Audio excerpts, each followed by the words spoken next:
¿Funciona? Va. Si eres un joven socialista que piensa que Cuba es el ideal que hay que seguir, lo primero que deberías hacer es escuchar a las personas que dedicaron su vida desde los 15 años a la revolución comunista. Pues hoy te traigo ese honor y privilegio. Estoy nada más y nada menos que con la doctora cirujana, neurocirujana, Hilda Molina. Hilda, desde sus 15 años, dedicó su vida a la revolución comunista cubana y fue parte de esta revolución durante 35 años. Ella, al igual que mi tía abuela y muchísimos jóvenes, renunciaron a una vida mejor porque pensaron que esa revolución iba a traer justicia, iba a traer paz.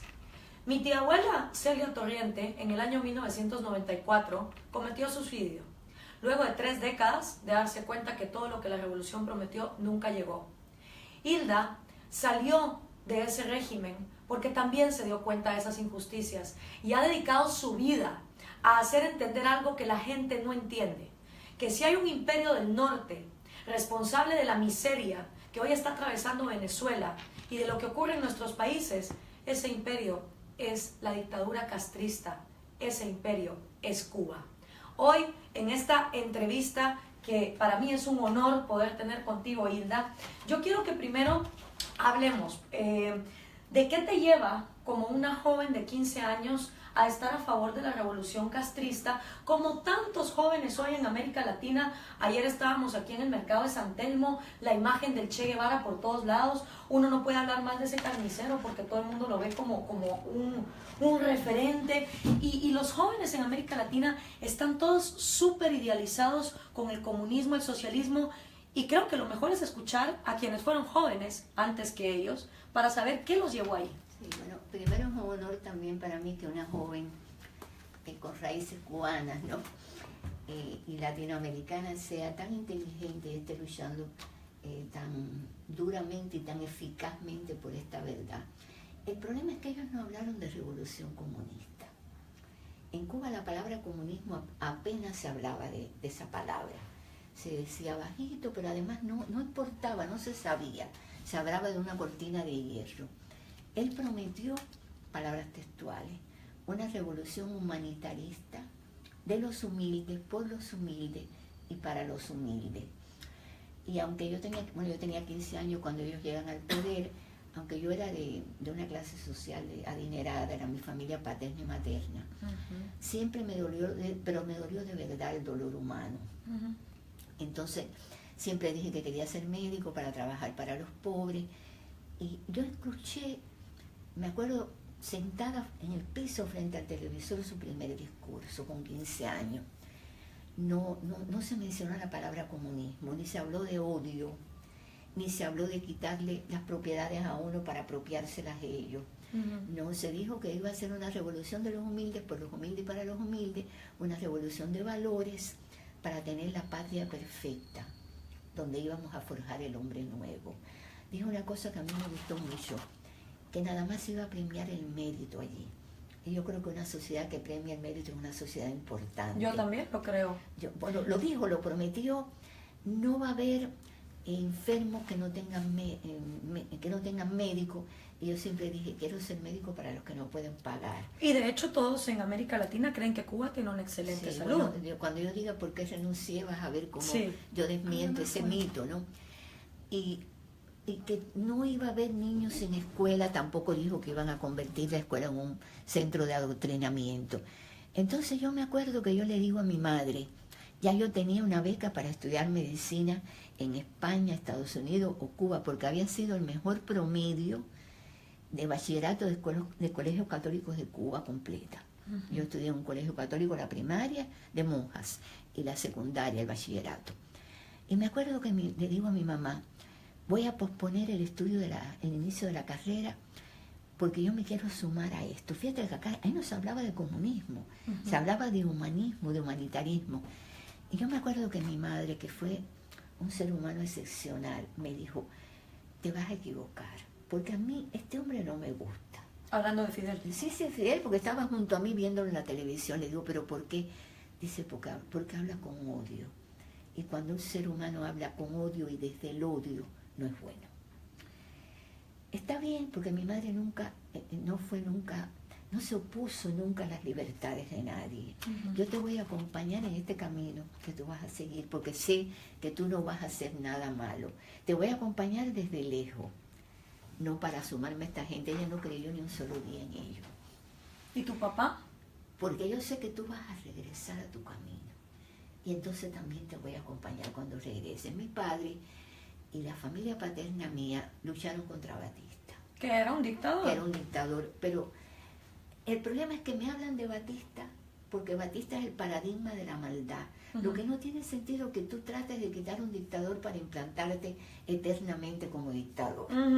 Entonces, bueno, mi padre vio bien, o sea, no sintió, porque además mi familia nunca se movió por la riqueza material. O sea, dio por bien perder su patrimonio material. Fueron gente rica que dijo, yo renuncio a esto porque creo que el ideal es más grande. El ideal es más grande. Y mi madre, ¿cuántos estarían dispuestos en América Latina? A mi madre no le importó, tampoco le interesaban los bienes materiales. No porque estuviera renunciando. Ella sí decía, son unos ladrones, son unos sinvergüenza, pero lo peor que tienen es el odio que están transmitiendo en la sociedad. Dividieron familias. Así que como prometieron eso, yo me sumé a eso, llena. Además yo era una niña, estamos hablando de la década del 50, o sea, estamos hablando del 59, donde una gente de mí, y yo no justifico mi camino errado, o sea, yo no lo justifico, pero estoy explicando por qué no pudieron confundir. Además era un discurso convincente, y yo cometí un error, yo digo que un error supremo, y fue cederle a Fidel Castro la decisión, la posibilidad de decidir sobre mi libertad, sobre mi vida. Yo abandoné mi proyecto de vida, que era hermoso, para adoptar un proyecto de vida ajeno, sin saber en qué consistía el proyecto de vida de Fidel Castro. Me creí sus palabras.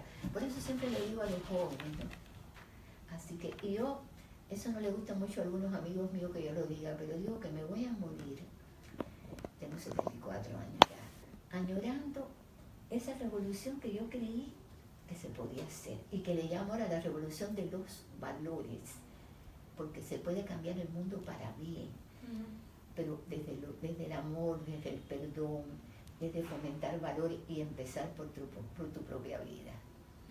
O sea, eso se lo estoy transmitiendo a los jóvenes.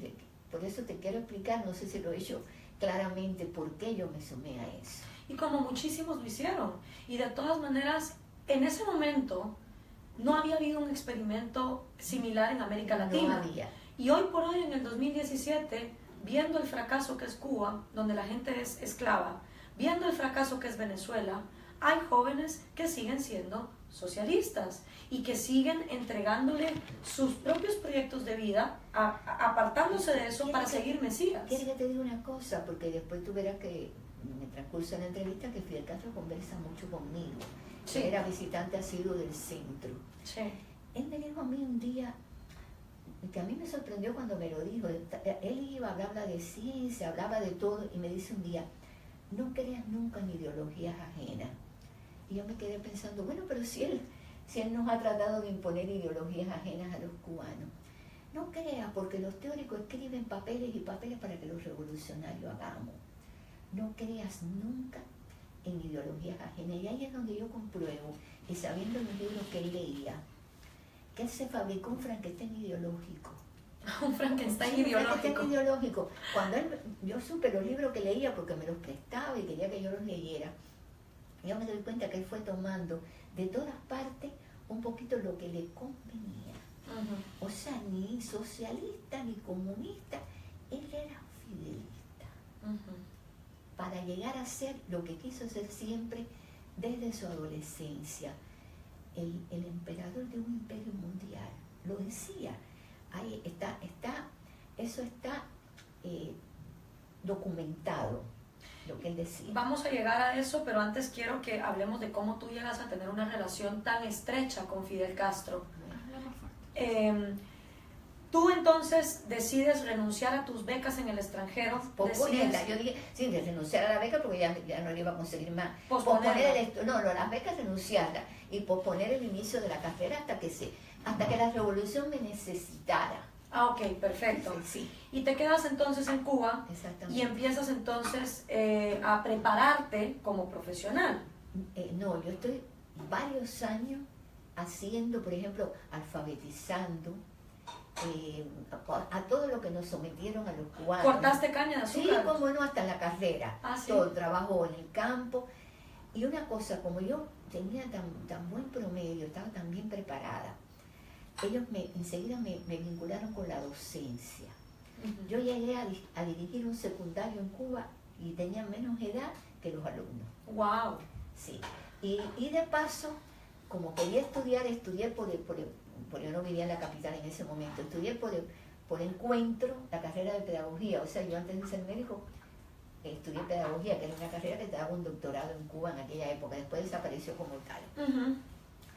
Sí, yo participé en todo, pero al unísono con eso empezó mi proceso de, yo lo describo como miedos, dudas y decepciones, que es una angustia existencial caracterizada por estos tres sentimientos. Miedo, porque enseguida había que sentir miedo. Cuando yo vi que los valores sobre los que se había edificado la revolución, la patria, la nación cubana, fueron arrasados. La familia, la libertad, los derechos humanos, la doctrina del amor y la paz y la vocación de servicio. Sobre eso siempre nos enseñaban que había sido edificada la nación cubana. ¿Cómo arrasaron con eso? Y cómo los cubanos nos convertimos en víctimas, pero también en cómplices. Porque cuando tú te callas, tú eres cómplice por omisión. Claro. Entonces yo digo, repito, yo me quedé, pero hay mucha gente que huyó sin abrir la boca. Ujú. Y yo le llamo a eso complicidad por omisión. Sí. Sí, por ejemplo, en el caso de mis abuelos, salieron en el 57, cuando entra Castro, ellos estaban viviendo en Venezuela. Sí, no, pero eso Y- es otra historia. No, pero te quiero decir, porque luego mi abuelo se volvió radioaficionado y dedicó su vida a jamás callar lo que estaba pasando adentro y a sacar gente que estaba ahí adentro. Y mi abuela también ayudar. De hecho, cuando fue el terremoto del 76 en Guatemala, ellos tenían a 14 médicos cubanos hospedados en la casa que les estaban buscando. O sea, lo mínimo si tú salías era precisamente no callar. Y luego tuve la otra parte de la familia, porque eso es algo que también hizo Fidel. Enfrentó familias y las llenó de odio. Disparató la institución familiar. Sí. Entonces, una cosa que era en Cuba era una de las bases de la nación cubana. La familia, el perdón, el amor. Fíjate que los cubanos, tú lo sabes, somos conocidos porque amorosos los cubanos. Ujú. O sea, el odio lo implantan ellos en Cuba. El odio, el resentimiento, la división social. Yo enseguida, a mí me dice yo tengo una amiga psicóloga, yo no me veo como un psicólogo, pero es amiga mía, me dice, tú no te diste cuenta, pero tú fuiste disidente siempre desde adentro. Claro. Porque yo todo lo que no entendía lo preguntaba. Eso es a lo que quiero llegar. Sí. A cómo empiezas tú a ser esa persona que cuestionaba. No, inmediatamente. O sea, a mí, primero con mi madre era diseñadora de moda. Ella me sigue haciendo mi ropita cuando le quitan la casa de moda. Y a mí me sentaban siempre en el banquillo los acusados porque decían que yo me vestía como una burguesa. Y era la ropita confeccionada por mi mamá. Y que yo no decía palabrota. Y que a mí me gustaba estar limpiecita y hablar como con la educación que yo había recibido. Y yo me acuerdo que yo lloraba y yo le decía a ellos, a los comisarios políticos, el problema es que yo trabajo más que ustedes. El problema es que lo que yo hago es más productivo que lo de ustedes. Cuando ustedes me digan o me demuestren que lo que yo hago, esto, bañarme, hablar como me enseñaron a hablar, perjudica a la patria, entonces tal vez yo lo deje, pero me tienen que convencer. Claro. No me podían convencer. Hubo cosas con las que yo nunca lograron que yo claudicara. Y siempre pregunté, sobre todo una pregunta que yo comencé a hacer muy pronto. ¿Qué pasa con la familia? ¿Por qué mis tías que se fueron, que no tenían que ver con la política, cuando comenzó la persecución con la Iglesia Católica? Ujú. ¿Por qué mis tías son traidoras? Si ellas nunca se han metido en la política. Tienes que entender, hasta que después me decían, cállate. Otra pregunta que yo hacía con mucha frecuencia era, ¿por qué si ustedes hablan siempre de la oligarquía, de los ricos, que era mi clase social, que yo había pertenecido? Y a la que tú renunciaste a la que yo voluntariamente. renuncié? ¿Por qué ustedes están quitándole la propiedad a los demás? Pero además, yo veo que ustedes se hacen dueños de esas propiedades. Y se quedan ahí. Dice que no, se están haciendo ricos. A mí, si sí está mala la oligarquía, ¿por qué ustedes se están convirtiendo en oligarcas? Respuesta. Bueno, porque las revoluciones tienen periodos de crisis. Digo, no, pero esa es una crisis evitable. Con que ustedes no lo hagan, resuelta la crisis. Claro. Entonces me decían, cállate.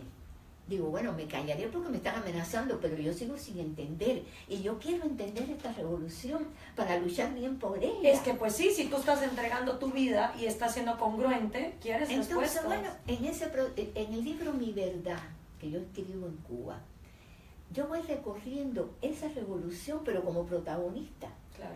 O sea, a mí no me pueden hacer historia, porque yo puse mi vida para eso.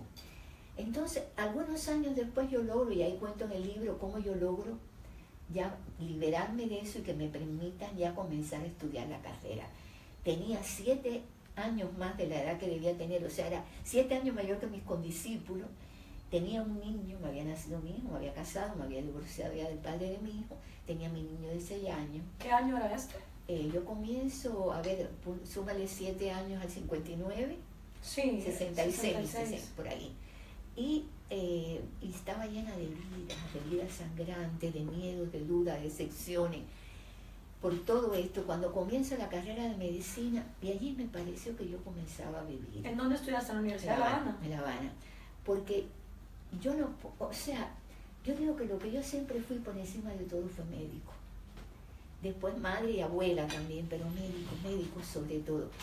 Y a mí se me rompió el corazón cuando yo pasaba por un hospital y todavía no estaba estudiando la carrera. O sea, cuando yo llegué a la carrera, además porque quedaban profesores de verdad, médicos de verdad, gente de verdad que amaba con pasión la profesión, y también algunos de sus alumnos formados por esos profesores que ya no, ha habido nuevas generaciones y ya no existe, aunque el médico cubano sigue teniendo muchísimo corazón. Sí. De todas maneras, yo me sentí renacer y ahí empecé a cuestionarme otra cosa. Yo estudié la carrera con disciplina militar porque era una orden de Fidel.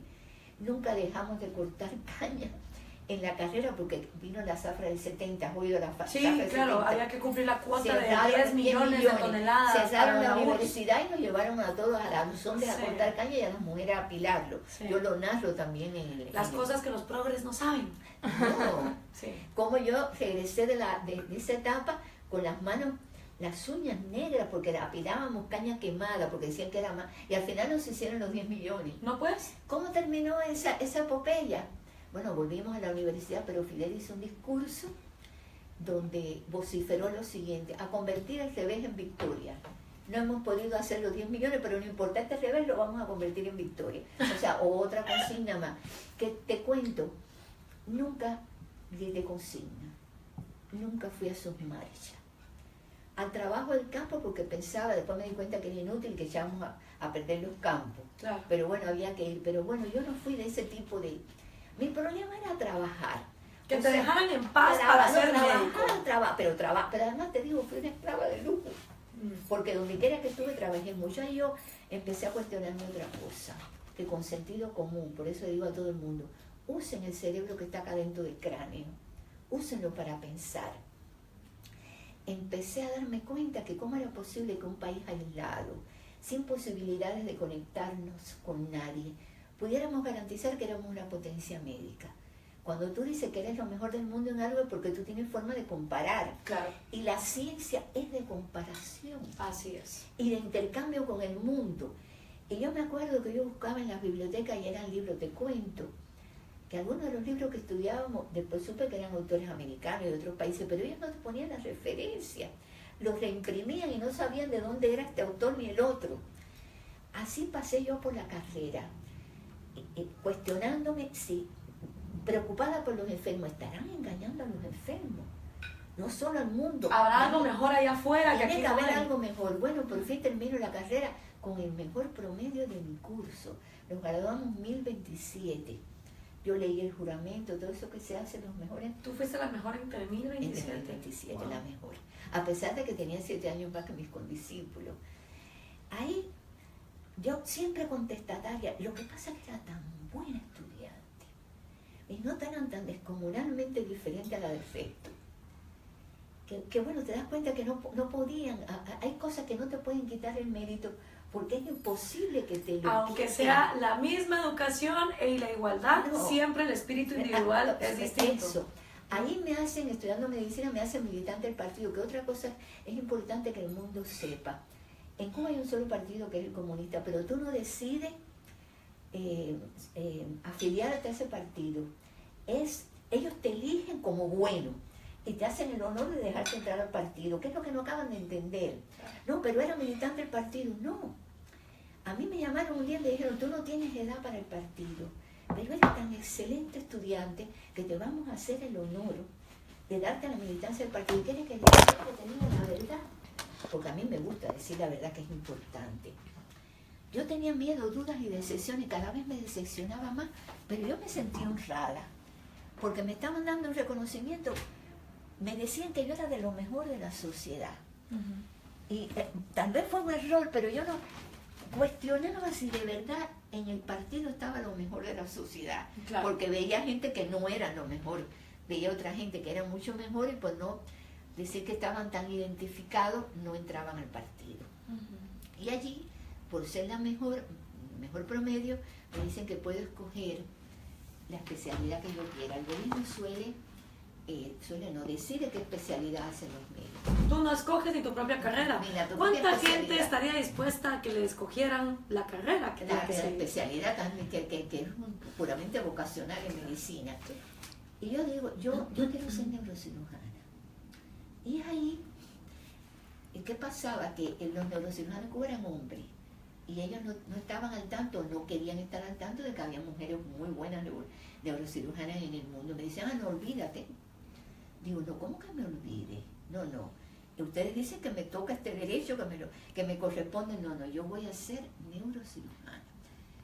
El calvario que yo tuve que recorrer para que me reconocieran ese derecho, pero por fin entré. Lo cual es irónico, porque luego dicen que el socialismo es más afín a la igualdad de la mujer y que no hay diferencias. Era, una cantidad de neurocirujanos que tenían atrasada las neurociencias en Cuba, que no se habían preocupado por mejorarla, pero machistas, prepotentes. Yo entré en un mundo donde inclusive apostaron.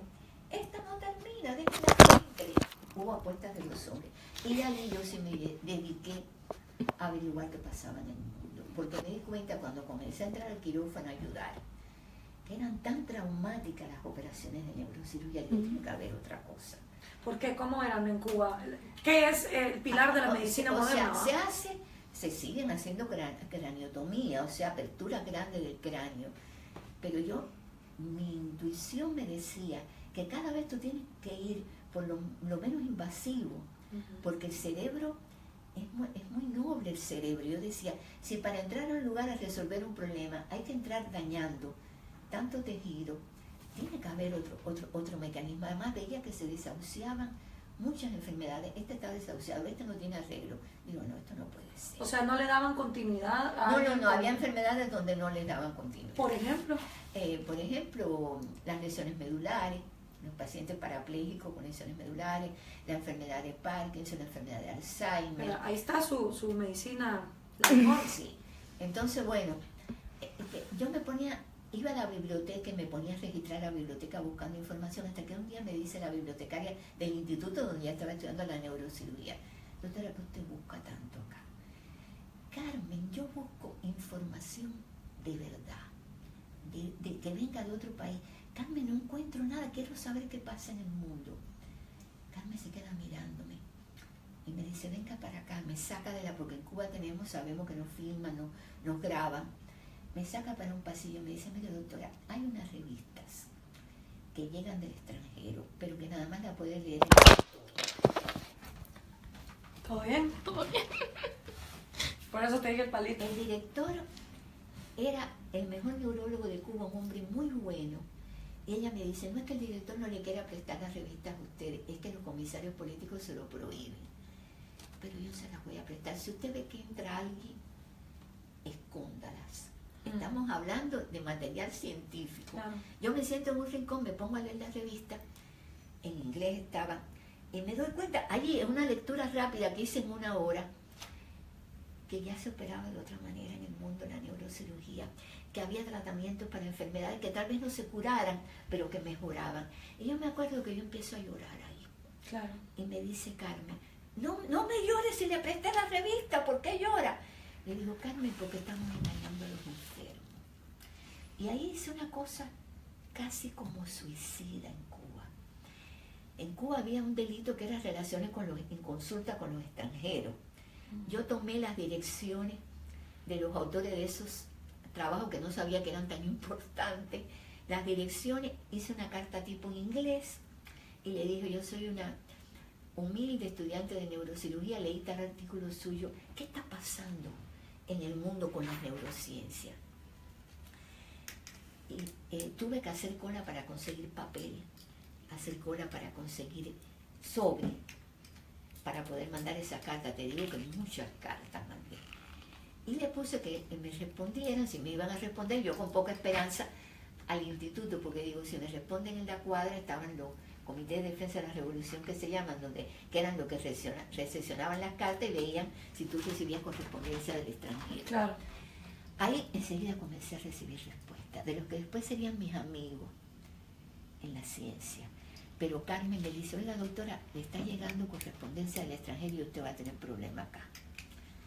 Y entonces, con la ayuda valiosa de esa mujer que ya está en el cielo, Carmen, pude seguir adelante porque me dijo, pero yo la voy a ayudar.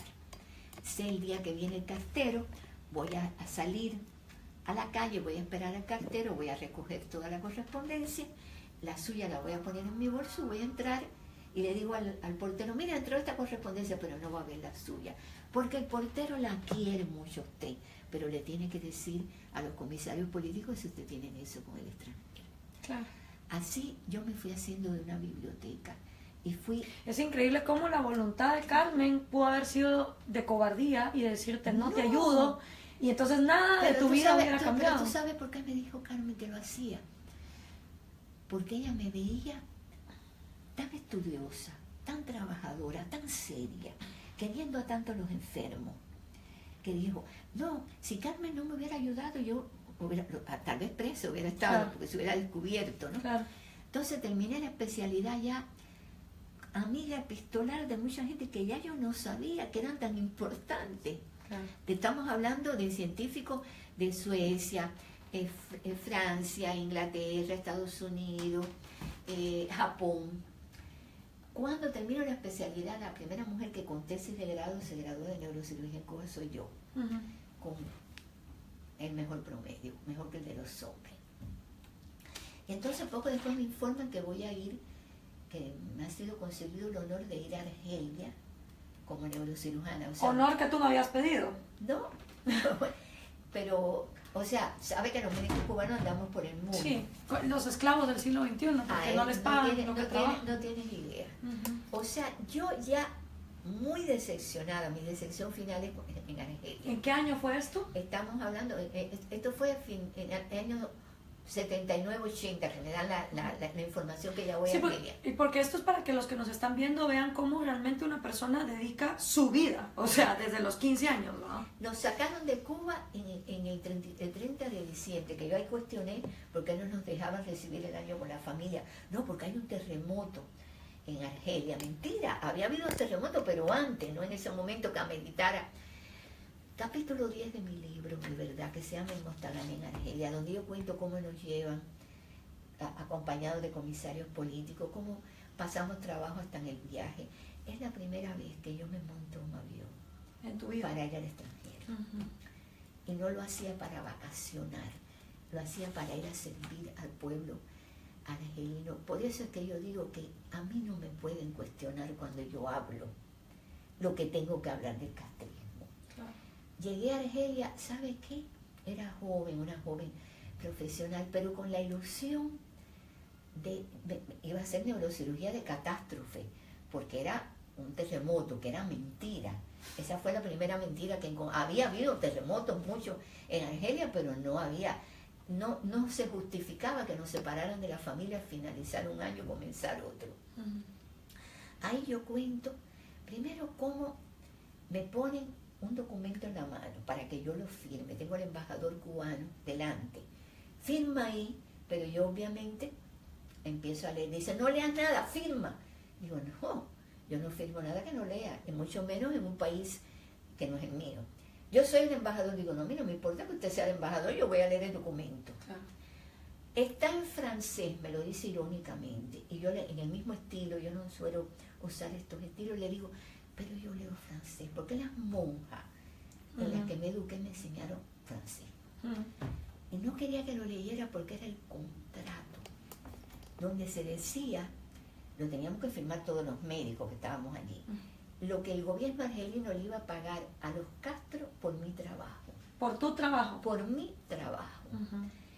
O sea, nada de gratis, nada de, ay, qué lindo, qué lindo Castro que manda a la gente de gratis. Qué generosos son. Sí. Ya yo después cuando digo, lindos. el médico cubano sí es generoso, entrega su vida, Claro.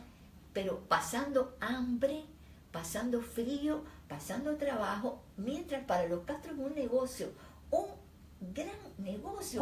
¿Cuánto recibió Fidel Un Castro cuarto de por millón ti? de dólares por mi trabajo. $250,000 Sí, en el porque año era 80. entre el 80 y el 83. $250,000 por Porque trabajo eran médico. las operaciones de neurocirugía.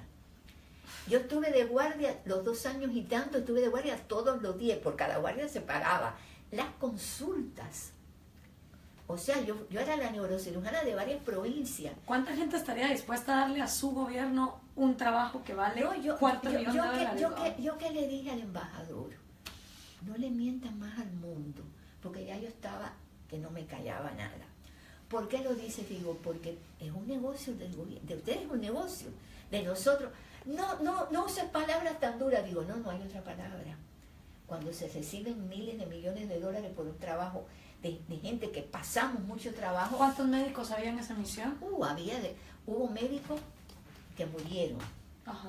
Hubo médicos que consumieron bebida, los argelinos se dieron cuenta y intoxicaron la bebida, le pusieron corrosivo, porque allá no se puede, por la cosa de su religión, beber en público. Los cubanos se robaban el alcohol del laboratorio para procesarlo. Sí. Y se dieron cuenta, a mí me lo dijeron, yo se lo dije al jefe de la brigada, los argelinos, porque decían, usted es la más seria, los argelinos no quieren más que se roben más el alcohol Sí. No crees conflicto, acá tenemos una forma de vivir, o la forma de vivir era todo esto, ¿no? Permitir que se envilecieran, porque a la persona que es débil y está lejos de la familia y pasando trabajo, puede pegarse al alcoholismo. Claro. O a cualquier cosa que lo nuble, de lo triste se que se siente. deprimían. Sí. Lo que pasa es que yo me sobrepuse a eso, pero vivir lejos de la familia tanto tiempo pasando hambre, Gloria, yo estaba de guardia, por ejemplo, me llamaban, yo me iba de los... Ya llegando a veces al apartamento donde vivía, llegaba la ambulancia a buscarme porque ya había una urgencia, porque yo era la única neurocirujana, y a veces me pasaba la madrugada yendo y viniendo, pero el problema es que en el hospital ya después de la noche no había mujeres. Los argelinos no permitían ni enfermeras ni médicos mujeres, pero las mujeres cubanas sí. Y yo tenía que viajar con un ambulanciero argelino sin que nadie me acompañara, solita, y llegar a ese hospital donde había nada más que hombres. Y eso no le preocupaba al señor embajador ni al gobierno cubano. Yeah. ¿Te das cuenta? Cosas así. ¿Y cuántos eran en tu misión? Yo creo que éramos en general en Argelia, éramos cerca de 40. O sea que 40 estamos hablando de a $500,000 por cada uno. No, depende de la especialidad. No, todas las especialidades no cobraban lo mismo. igual, Ah, claro. No, pero ¿qué o pasa? sea, tú eras No, un pero- bien más no, pero- asequible no, para el pero régimen. te voy a dar- El sistema de precios sí funcionaba No, ahí. pero espérate, te voy a dar se calcula que por lo que ellos le llaman mano de obra esclava, pero ellos le llaman servicios, prestación de servicios en el exterior, una palabra de eso me invento. Sí. Se calcula que está en 10.000 o 11.000 millones de dólares al año limpio. Wow. Raúl Castro reconoció hace poco, o sea, es una de las principales fuentes, junto con las remesas familiares y el turismo, de ingreso a la familia Castro. Ya. A la familia Castro. Sí, porque ellos se quedan con el 90% de todo, eso acuérdense. Bueno, en el caso nuestro se quedaban con todo. O sea, nosotros nunca nos dieron, y yo le dije al embajador, yo no quiero que me dé los dólares, yo quiero que el mundo sepa la verdad. Yo no quiero los dólares, quiero que sepa que los cubanos, los médicos cubanos sí hacemos este esfuerzo, ¿no? Entonces allí sí me fue muy útil también, yo pude ayudar mucho al pueblo argelino, trabajé mucho. Y ¿Para qué me sirvió también? Le avisé a los científicos que me escribieran a Argelia. Ah, porque Y estabas ahí, más libre. más ahí. libre. Y entonces yo regresé de Argelia con valijas llenas de libros y además con el compromiso de ellos de hacer un centro en Cuba. Un centro de neurociencia. De neurociencia. Yo quería, yo estaba formada en Cuba, o sea, sin saber nada de esto moderno, de esto nuevo, que yo quería un centro donde la mejor neurocirugía, la mejor neurología, la mejor neurorehabilitación y todas las ramas de las neurociencias estuvieran en ese centro, que no estaban todas concentradas en los mismos países. Por ejemplo, la neurocirugía mejor estaba en Estados Unidos y Japón, y la neurología estaba en otros países, pero yo había logrado ya decir... Ya sabías que era lo mejor de cada lado. Y decirle, unos conocían a los otros. Sí. Y les llamó la atención que alguien, ellos después me dijeron, nosotros creíamos que tú tenías un nivel de decisión en Cuba cuando nos estabas proponiendo eso, ¿no? Claro. Y la estrategia, si yo puse algo, fue la estrategia. Regresé a Cuba totalmente decepcionada por esto que vi, por lo que pasábamos, por ver lo que hacían con los médicos. Ni siquiera conmigo, con mis compatriotas. A mí no lograron envilecerme. Pero hay algunos, porque yo no sé si Dios me ayudó, mi madre rezando. Y a veces uno saca una fuerza de donde cree que no la tiene, para que no te doblegue en el espíritu, no te enferme más de lo que estamos los cubanos. Y dije, bueno, ahora solo me queda, acá se dice en Argentina, blanquear lo que estoy haciendo, decir que estoy en contacto con estos científicos, porque para que esto marche, tiene que saberse la verdad. Claro. Además, yo me senté y diseñé ese centro. Lo diseñé como hubiera diseñado un segundo hijo. En La Habana. En La Habana, sí.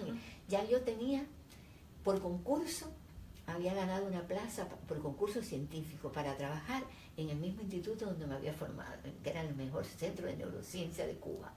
Y ya era en ese momento subdirectora del instituto. Todo por concurso. En ese momento tenían en cuenta la confiabilidad política que le llamaban, pero el concurso científico, el aval científico era importante también, ya no lo tienen tanto en cuenta. Entonces me senté, hice un informe, yo estoy relacionada con esto. Y acá le adjunté el diseño del centro que se va a hacer. Es un centro que ellos lo van a poner todo, la infraestructura, los conocimientos, los equipos y la formación de los jóvenes. Ahí me dediqué. O sea, el castrismo no tenía que hacer nada más que aprobar. El edificio. El edificio. Okay. Y ahí me dediqué a captar jóvenes talentos que estuvieran interesados en esta cosa nueva, ya formados como médicos y algunos como especialistas. Pero, o sea, hacíamos reuniones. Yo decía, si ustedes los descubren leyendo esto, la culpa es mía. Yo soy la culpable, era leyendo los libros que yo tenía. Bueno, yo creo que encajonaron ese informe. Y unos meses después, un buen día me fueron a buscar al instituto unos señores muy amenazantes que yo tenía que ir porque el comandante quería hablar conmigo.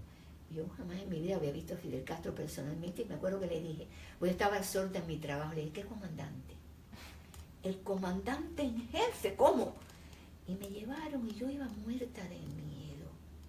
¿Por qué? Porque dije, se descubrió, vieron el informe, sabe Dios lo que piensa, y yo no pensé en mí, pensé en mi hijo, que ya era un adulto, médico, especialista y médico de ese centro. ¿En qué año fue médico esto?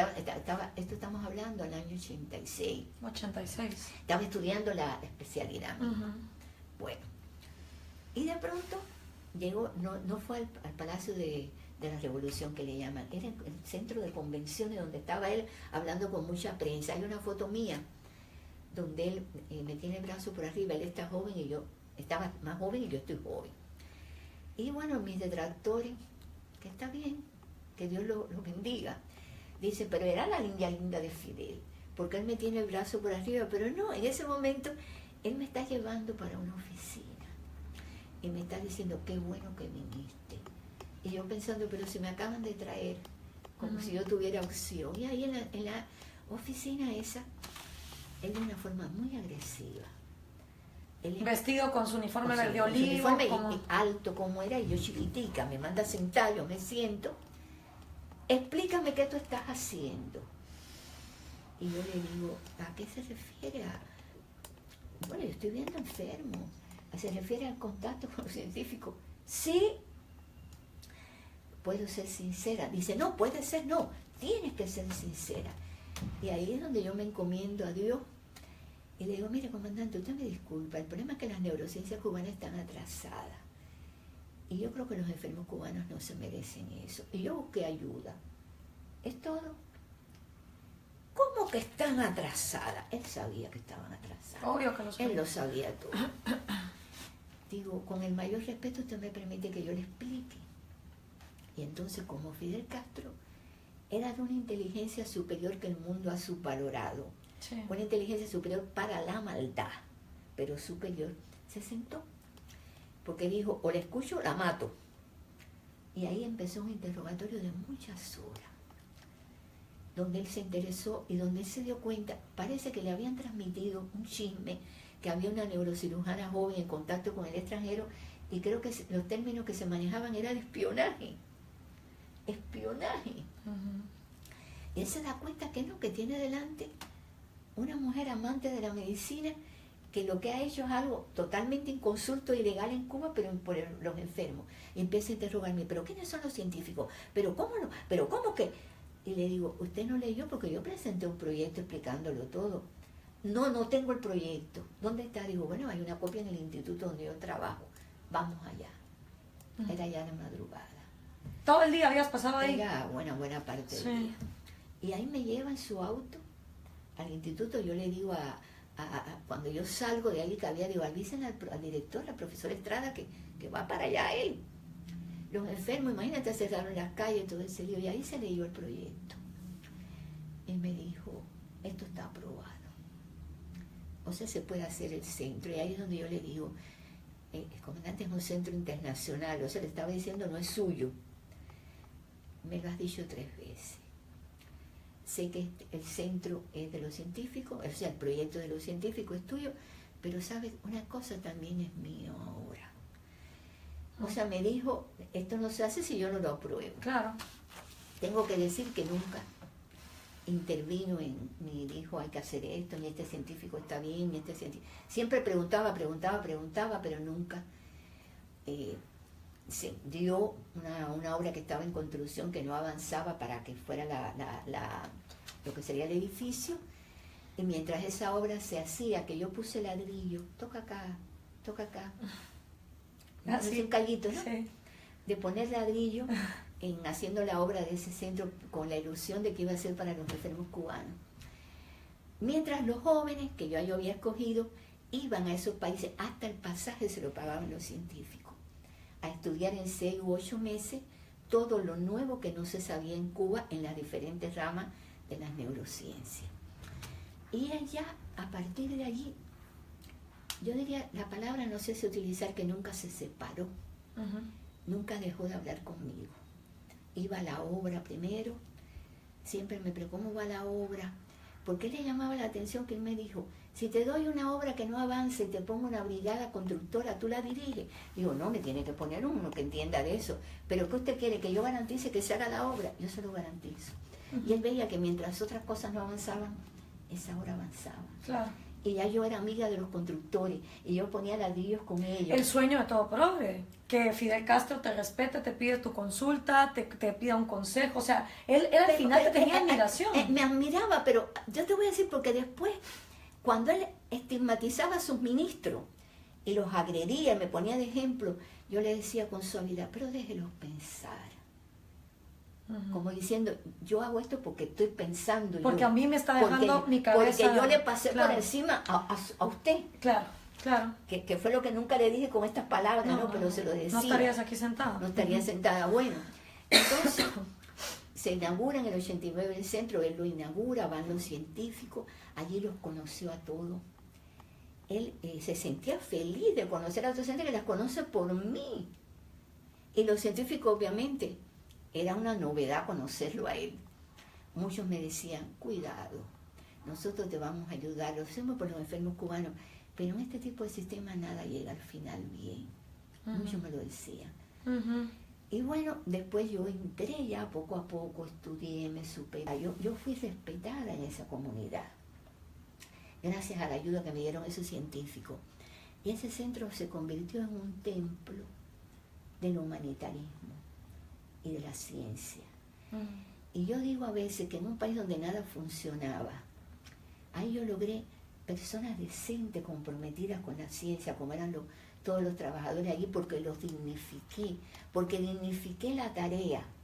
Yo digo que era como un ramo de orquídea en un estercolero, porque yo no digo palabras feas, pero bueno, me parece que así.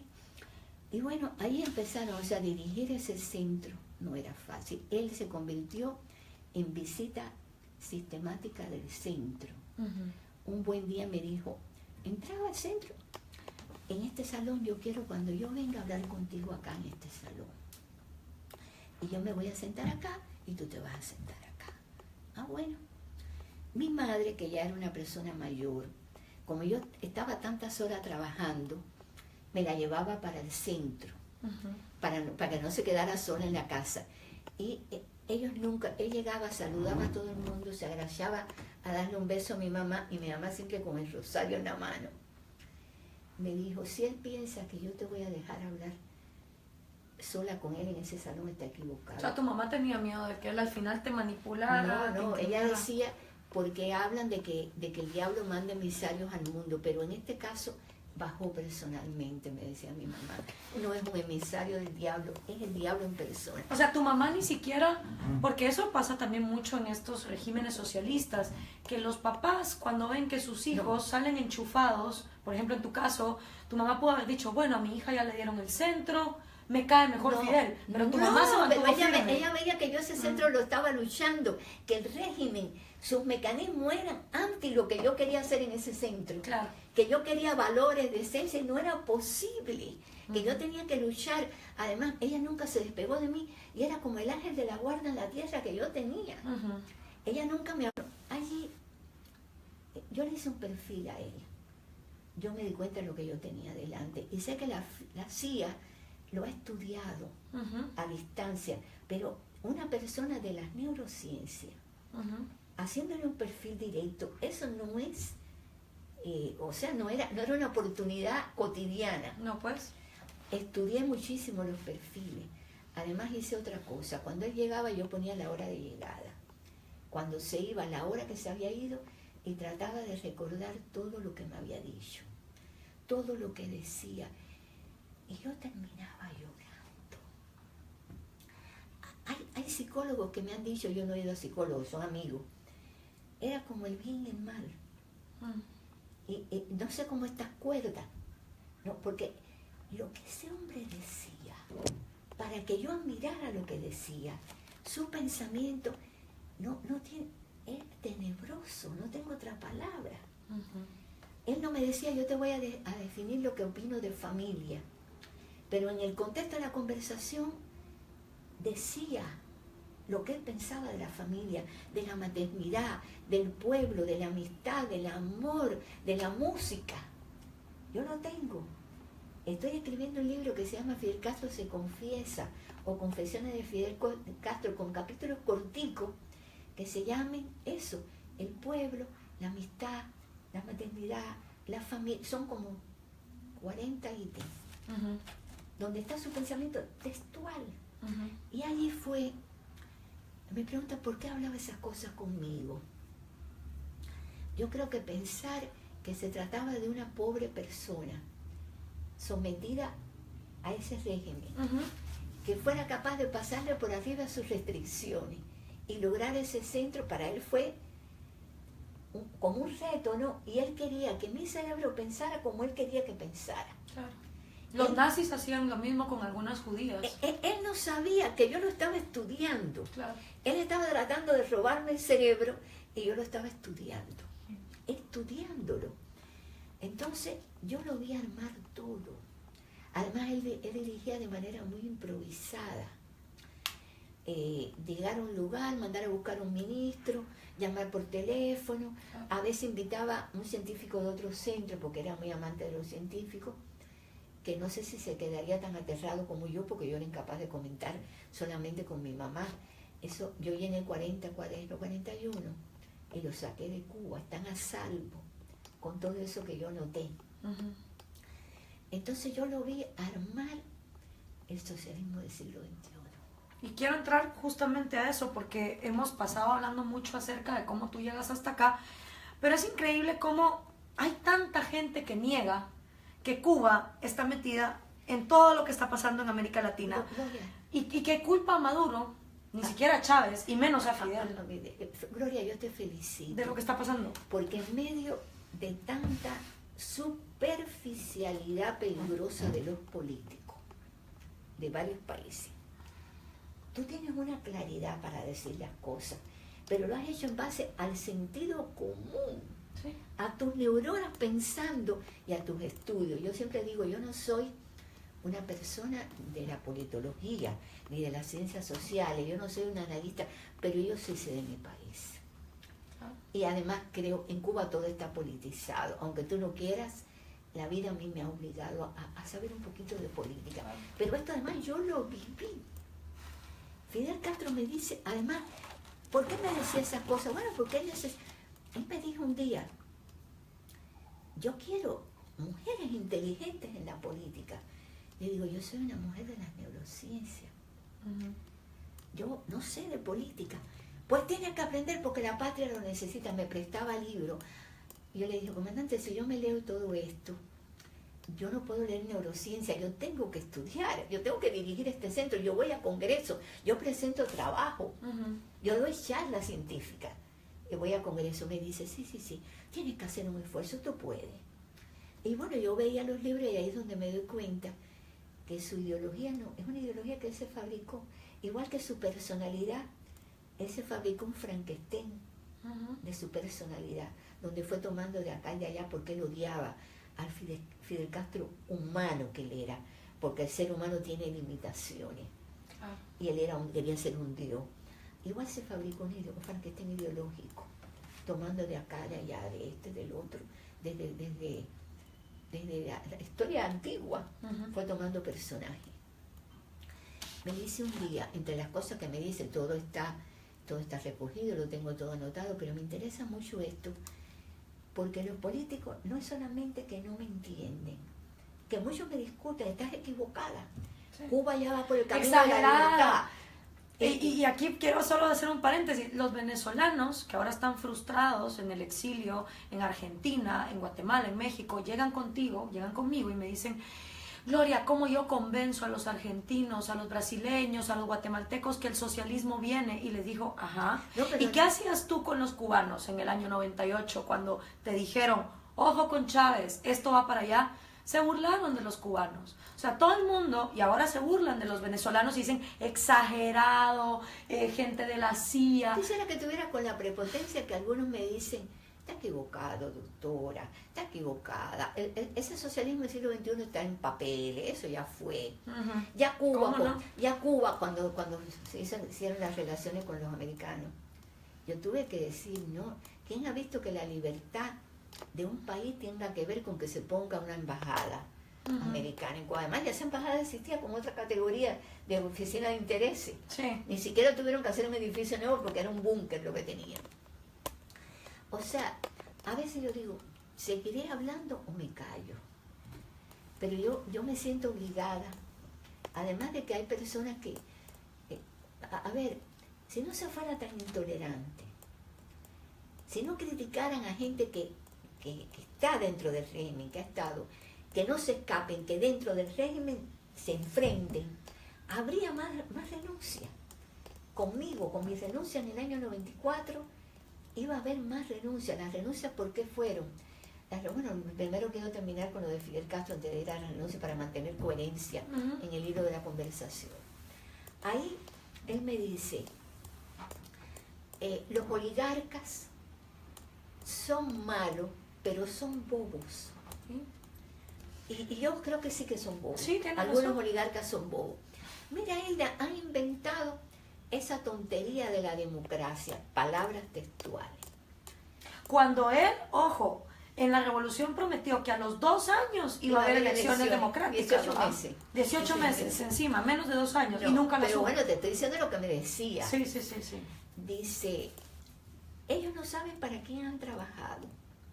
Mira, Hilda, las guerrillas no nos han resultado en el sentido de que los compañeros lleguen al poder.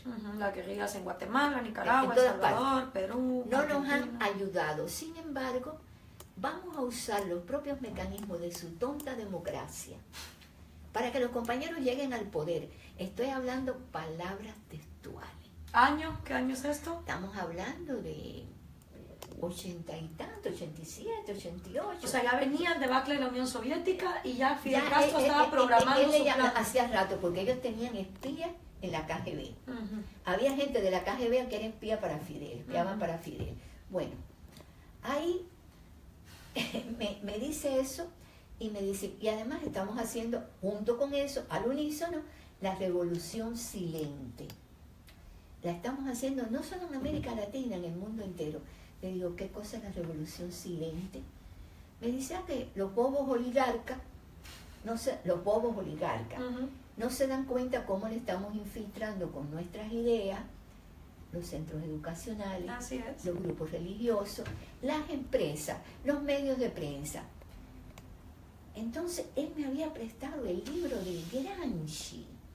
Ajá. Y yo Hegemonía cultural que lo citamos aquí. me acuerdo que una noche yo estaba en el centro, terminé tarde de trabajar, mi mamá me dijo, si quieres yo me voy con mi hijo. Yo me quedé en el centro esa noche y me pongo a hojear el libro y inmediatamente digo, la revolución silente es Gramsci. Lo que pasa es que como a él no le gustaban los teóricos, Claro. le cambió el nombre. Toda idea era suya. Es no suya, de- toda sí. idea era suya. Entonces, cuando yo llego a Argentina, yo me doy cuenta que la revolución silente ha avanzado, a años llevan. Ahí está, Universidad de Buenos Aires, la izquierda está con Cristina, con el Proyecto Nacional Popular, Fidel esos Castro. son los partidos. Pero cuando tú hablas con los jóvenes, cuando tú hablas con los sacerdotes, cuando hablas con empresarios, cuando hablas con los medios, te das cuenta hasta dónde han penetrado en el cerebro de esa gente. Manipulación psicológica, medios de comunicación, O sea, arte, deporte, Sí, cultura. todo. Él me todo. hacía así con las manos, o sea, por arriba llegan por la tontería de la democracia y por abajo infiltran las ideas. Nunca se me olvida estos con ambas manos de él. Nunca le dije, usted me está hablando de Gramsci, no, yo me hice, bueno, la revolución silente, para no decir que le había robado a Gramsci, porque él decía que los teóricos, esos tipos, decía, de la teoría, se pasaron y se pasan la vida escribiendo papeles para que los revolucionarios tengamos que hacer las cosas. ¿Te das cuenta, Ida, que los teóricos, no le hagas caso a los teóricos? Me decía, entre los consejos que me daba. Y ahí arma y prepara a Chávez, desde que Chávez da el golpe de Estado, a Carlos Andrés Pérez.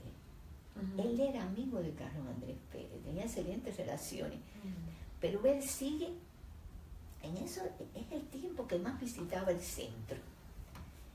No le gustaba Chávez, payasesca era una palabra que a veces usaba, pero después Chávez tuvo tal devoción por él, porque Chávez sí lo quiso mucho. Payasesca, pero además era el dinero de Venezuela. Si él lograba poner su primer enclave en Venezuela, lo tenía todo resuelto. Muy triste cuando Chávez va preso por el golpe de Estado. En el 92. En el 92, pero él oye el discurso, Chávez hizo un discurso muy apasionado antes de entrar a la cárcel, y él lo oyó, yo lo oí también.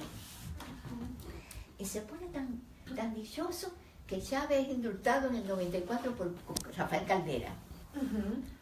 E inmediatamente fue todo un montaje para hacer viajar a Chávez en el año 1994 a Cuba.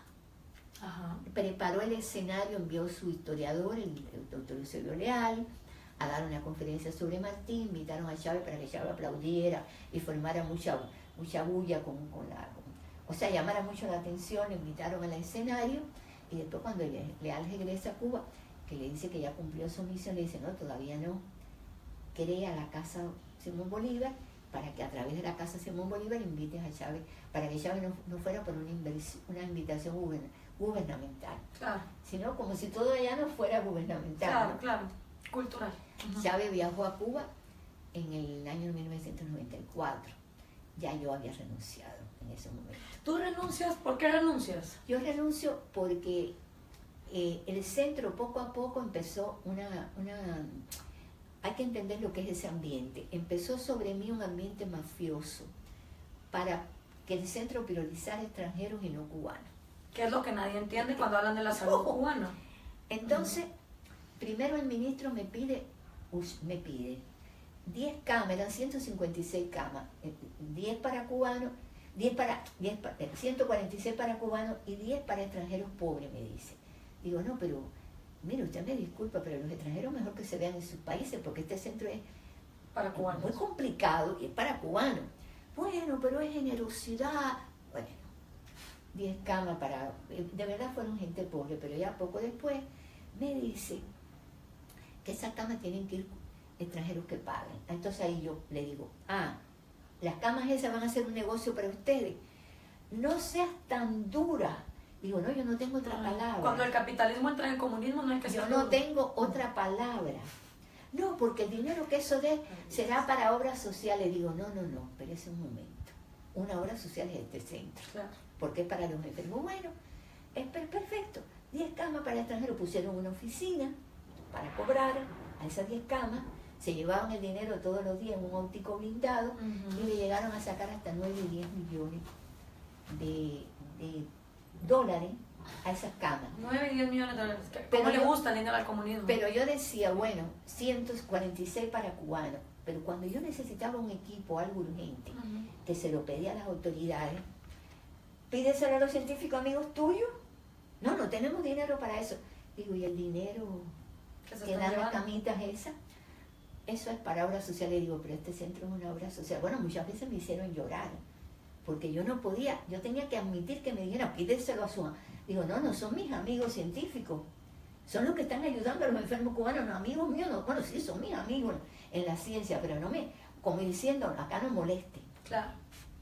Entonces, cuando yo vi que ya, yo diciendo ni una cama más, ni una más, y ahí empezaron, un día el ministro me dijo, en vez de discutir tanto, acuérdate de tu hijo. Como diciendo, cuidadito y seguir molestando. Si sigues molestando. Mi hijo ya era médico de ese centro, ahí temblé.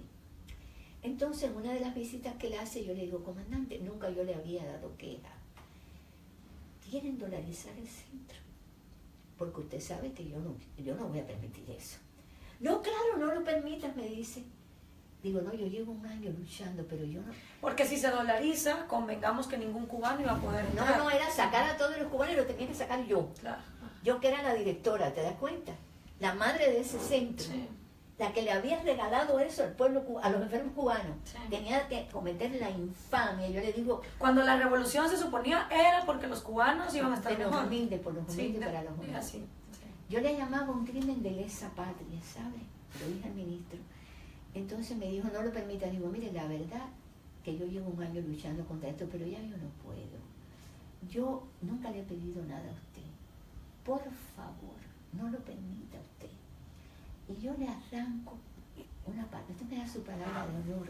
Que esto, entonces ahí lo manejo como un psicópata que era. Porque no quiero hablar de su perfil, pero era así. Le digo, usted no ve cuando usted viene, como los enfermos lo aplauden, como lo quieren.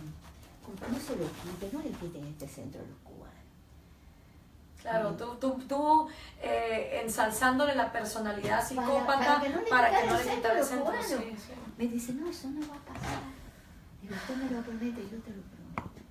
Y se va y siguen las presiones. Digo, no, es él.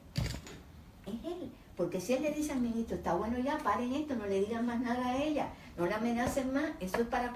Se hubiera acabado en un segundo, pero seguían. Yo dije, no, un momento, es él. ¿Por qué? No sé, pero es él. Lo que pasa es que él nunca pensó, ni ellos pensaron que yo hasta iba a llegar. Ellos pensaron que la mujer está disciplinada, negada, pero no sabían que nunca estaría, que a mí me unía a ese sistema el defender ese centro de los enfermos cubanos. Claro. Si ya yo no lo podía hacer, entonces yo tomo una decisión que la consulto con mi mamá. Digo, yo voy a renunciar, porque además los científicos me habían ofrecido quedarme, me decían, no le vemos buen destino a esto, quédate con nosotros. No, yo no me quedo. si algún día yo me desvinculo es rompiendo. Y bueno, primero traté de que mi hijo se fuera a uno de esos estudios que le daban los científicos para que no lo sorprendiera en Cuba mi renuncia, porque si me lo hubieran matado. Claro. Y ahí renuncié. Y ahí Y renunciaste. me declararon traidor a la patria. Claro. Y Fidel Castro decidió que no me pusieran. Fidel Castro no lo podía creer. Nunca habló conmigo más. Pero sé que eso lo desestabilizó. No lo podía creer. ¿Por qué crees que no te mató? Bueno, él dijo, porque eso me tengo amigos en la... No, trataron de matarme. Me trataron de provocar varios accidentes de tránsito que por eso me... ¿Cómo mataron a Osvaldo Payá? Sí. Por Camilo mi Cienfuegos. hijo me dijo, no manejes más. Y una noche yo siento que me toca en el apartamento, y era una gente importante de adentro, que venía con una boinita y me decía, Hilda, no te dejes anestesiar nunca, por favor. ¿Por qué? No, me tengo que ir, que sabes que me matan. Jamás. Si te tienen que sacar una muela sin anestesia, no, me van a matar con una anestesia. Mira, Gloria, yo salí una mañana a una reunión de disidencia, porque después de pedir perdón a la disidencia a través de Gustavo Arcos-Vez, un emblemático disidente ya fallecido, entré a la disidencia. Me atacó un grupo paramilitar de eso, de lo que hacen respuestas rápidas. Los vi venir y me fracturaron el arco superciliar, me golpearon, yo aparecí tendida en el suelo llena de... Y esta muñeca se complicó. Es una complicación de SUDEP, yo tengo un dolor crónico. Yo nunca lo digo ni la muestro porque a mí no me gusta victimizarme. Pero como están oyendo los jóvenes de tantas partes del mundo para que lo sepan. Claro. Yo lo único que hice fue, por razones éticas, decir, yo estoy acá porque este centro es para los enfermos cubanos, no puede ser, me voy, se acabó, pero además no me escapo, les voy a decir acá adentro lo que yo pienso. Claro, tú no te fuiste, tú dijiste, renuncio a esto, pero me voy a quedar desde adentro diciendo lo que está mal. Diciendo lo que está mal. Lo que se supone que en una democracia pasa, ¿verdad? ¿Cuántos progres estarían histéricos y no pueden salir a manifestar? Fidel Castro, la orden que dio fue, eso me lo dijeron la misma gente que me avisó de muchas cosas y que me sigue diciendo lo que está pasando allá. No la pongan detrás de las rejas, porque es muy conocida, tiene 50 años ya. Eso es lo que más miedo le tiene. Es muy conocida por los científicos. ¿Qué lío van a armar? Pero no se preocupen que yo le voy a armar una cárcel especial para ella. Ella se va a arrepentir. Porque yo le dije al ministro, dígale a Fidel Castro de parte mía, que no me voy a callar. Porque tú eres agente de la CIA. Digo, no, yo soy la misma revolucionaria de los humildes, por los humildes, para los humildes. Lo que pasa es que ustedes son unos farsantes. Claro. Y unos mentirosos. Claro. Yo quiero esa revolución de los valores, de la decencia, del amor, del perdón. No quiero mentira, no quiero gente que se encaramen, se suban sobre los pobres para hacer su propio imperio, mientras se hacen millonarios. Entonces, cuando yo digo que el Estado Mayor del socialismo del siglo XXI está en Cuba, que implica terrorismo, narcotráfico, que se dirige desde Cuba, que tiene toda una estrategia, que incluye que cada país se desarrolle de acuerdo a las características del país y del líder que aparezca, porque Chávez salió con la tarea de encontrar multiplicadores. Claro. Aparte porque él lo que necesita es plata y el petróleo de Venezuela venía a ser una parte importante y ahora van por el dinero de las drogas que pueda proveer las FARC. Exactamente, pero además de eso, también tienen delirio mesiánico. Fíjate que casi todos tienen adicción al poder, delirio mesiánico. Algunos aparecieron espontáneamente, otros los buscaron. Y porque en un país funcione con un poquitico más de equilibrio que en otro, no quiere decir que las estrategias sean las mismas. Lo que sucede es que depende también del individuo que lo está dirigiendo y de las características del país. Además, ¿qué pasa? Ellos, esta arremetida contra los oligarcas, como ellos le llamaban, que hicieron en Cuba inmediatamente, saben que les va a fracasar. O sea, la cosa es ir asociándose a algunos empresarios y quitando otras propiedades privadas. O sea, Fidel Castro fue mutando él mismo, que si Raúl es aperturista, no.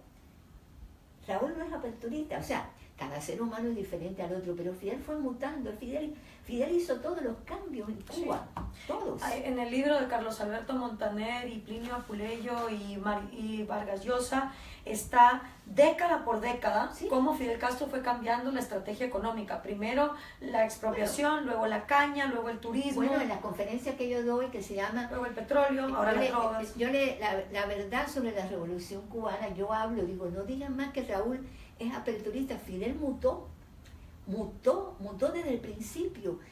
No, porque Fidel no se basó en ideales, se basó en su propia ideología de él, en él. ¿Qué le dirías tú a la gente que piensa que el desastre es Maduro y que Chávez era un iluminado caído del cielo y que Fidel Castro no tiene nada que ver con lo que pasa en Venezuela? Bueno, yo le digo que a mí me consta que el Estado Mayor de esto está en Cuba, que sigue funcionando, que no importa que Fidel Castro haya muerto, que no importa que muera Raúl, que dicho sea de paso, yo nunca me alegré de la muerte de Fidel. Yo creo que el ser humano, que la muerte hay que respetarla, no estoy de acuerdo con que se celebre la muerte de nadie. ¿Qué pasa? Que esto está ya implantado.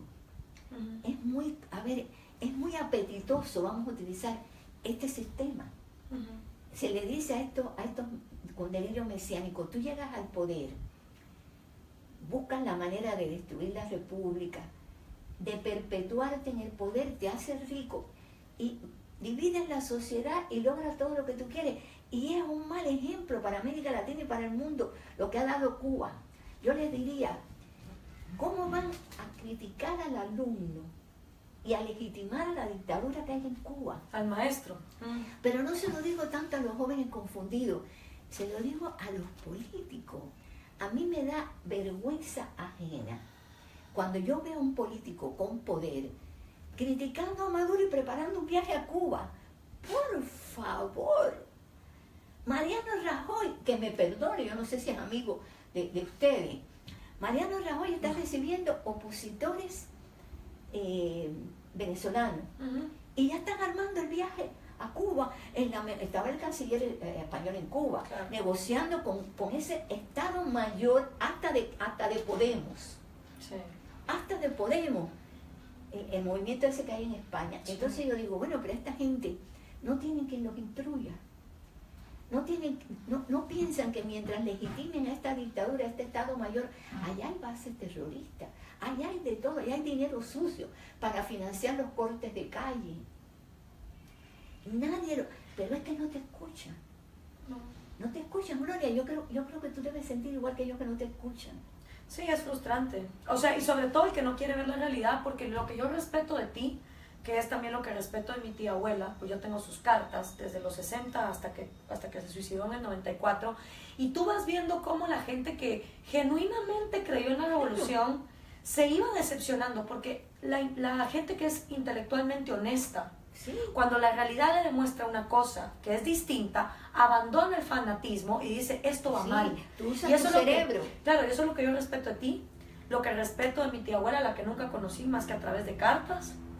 Y es la gente que genuinamente dijo, ok, vamos por la revolución. Y al ver los negocios, la mafia, la corrupción, la agenda, dijo, no más, no participe más. Pero déjame añadir otra cosa.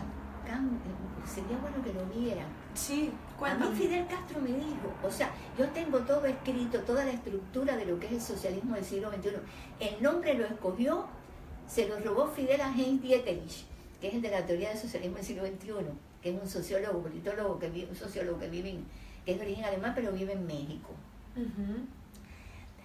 Le roba hasta el nombre, se lo roba, le dice a Chávez que lo contrate de asesor para poderse robar el nombre. A ver, yo digo, le costará tanto trabajo darse cuenta que es obvio, que esto otro que pasa. Por ejemplo, se habla mucho de las relaciones de Chávez con Irán. Sí. Quien trae Irán a esta región es Fidel Castro. Sí. Amigo de la Ayatollah Khomeini. Y a partir de allí, de todo lo que es el que derroca al Shah de Irán, sí, y hace la República Islámica de Irán. Sí. Y a partir de allí, Ahmadinejad, ahí están los videos de Chávez, él lo une con Chávez. Es Fidel quien lo une con Chávez. Es Fidel, es en Cuba. Sí. Hay bases de terrorismo. Igual que el Foro de Sao Paulo, es Fidel con Lula da Silva. Bueno, es Fidel, y él pone a Lula como si fuera, ¿por qué? Porque él consideraba que el Partido de los Trabajadores de Brasil era más grande, más importante. Bueno, y eso de usar imágenes más atractivas y carismáticas desde que usó al Che, y después lo dejó morir en Bolivia, no, pues. lo dejó morir, no. Le armaron una estrategia para que muriera. O sea, lo llevaron a la muerte para hablar. Entre el Kremlin, el Partido Comunista Boliviano con Mario Monge y el castrismo. Bueno, pero es que Castro hizo eso con Camilo Cienfuegos, con Sí, Huber Matos, con el Che Guevara, con Lula da Silva, con el que él pueda utilizar, lo utiliza. Bueno, la característica propia de la personalidad del psicópata. O sea, utiliza al ser humano para su fin y después lo desecha. Desecharlo puede ser quitarlo del medio o matarlo. Claro. Isla, yo te agradezco muchísimo por esta entrevista. Yo me quedaría hablando contigo hasta el anochecer, pero tenemos que seguir con una agenda. Y te agradezco primero porque hablar contigo es lo más cercano. Yo nunca había hablado con una persona que haya pertenecido a la Revolución Cubana y que lo haya visto desde adentro. Para mí es lo más cercano que voy a tener de poder entender la honestidad intelectual que tuvo mi tía abuela Celia. Una mujer que también se peleó con la familia, nunca se fue de Cuba, le dedicó su vida y su muerte a esa revolución y a ese ideal. Y te agradezco un montón porque tú sos el ejemplo para todos esos jóvenes que andan con el sueño del socialismo y que lo ven como un idealismo, de escuchar tu historia y cuestionarse ustedes, que son los defensores de eso, si pasarían por esto. Aclárale que no es socialismo. Que no es socialismo, porque hay un socialismo democrático, creo yo, y en algunos países. Es una mentira, es poder, dinero y odio, más nada. ¿Sí? Cuando tú pero que al final todo se vuelve ideología. Pero que al final todo se vuelve o sea, es muy poca la gente que revisa su camino, que es intelectualmente honesta y que dice, esto no va a donde va. No, pero tú sabes una qué, porque es difícil. Es difícil. Yo sigo adelante porque yo quiero estar bien con mi conciencia. Y quiero, si puedo ayudar un poco, pero es difícil. A veces yo digo, valdrá la pena que te ataquen por todos lados. Cuando yo veo un político prepotente que me dice, doctora, soy yo en la neurociencia, déjenme un análisis político. Digo, no, yo no estoy analizando, yo estoy diciendo una verdad que me consta. Claro. Porque quiero ver si... Y yo sí te agradezco a ti. Y por favor, Gloria, ¿de qué manera? Yo creo que tenemos que tratar para que se potencien los mensajes. Yo estoy a disposición. Igualmente. Yo no manejo las redes sociales como tú. Pero por eso estamos haciendo esta entrevista. Pero yo además tengo muchísimo más de información, pero muchísimo más. Lo sé. Muchísimo más. No, lo sé, y es una información. Yo creo que si uno realmente quiere cambiar el mundo, siempre tiene que ir a buscar a los que fueron jóvenes antes que uno, para no cometer los errores que esos jóvenes cometieron y aprender de sus aciertos y sobre todo ser intelectualmente honesto. Así que gracias de verdad, Gilda, por haberme permitido entrevistarte, conocer tu historia como mujer, como médico, como revolucionaria, como una persona que revisó su ruta porque vio que la realidad era completamente en contra de lo que le habían vendido. Sí, ya yo sabía que era en contra de muchas cosas, pero llegar al extremo de decir esto es para los extranjeros y para nosotros ganar dólares, hasta ahí. Sí. Hasta ahí. Pues muchísimas gracias, Gilda. A ti. Y a todos ustedes, yo espero que si dicen, ay no, qué aburrido, oír una entrevista de 2 horas, si tan revolucionarios son y tanto les preocupa la pobreza y la corrupción en América Latina, no sean hipócritas. Como yo digo en mi libro, Cómo hablar con un progre, el que realmente está interesado en acabar con la pobreza y la injusticia en América Latina, lo mínimo que puede hacer es tomarse el tiempo de escuchar a quienes saben mejor que ustedes lo que es dedicar su vida a una revolución comunista. Hasta la próxima. Lo que pasa es que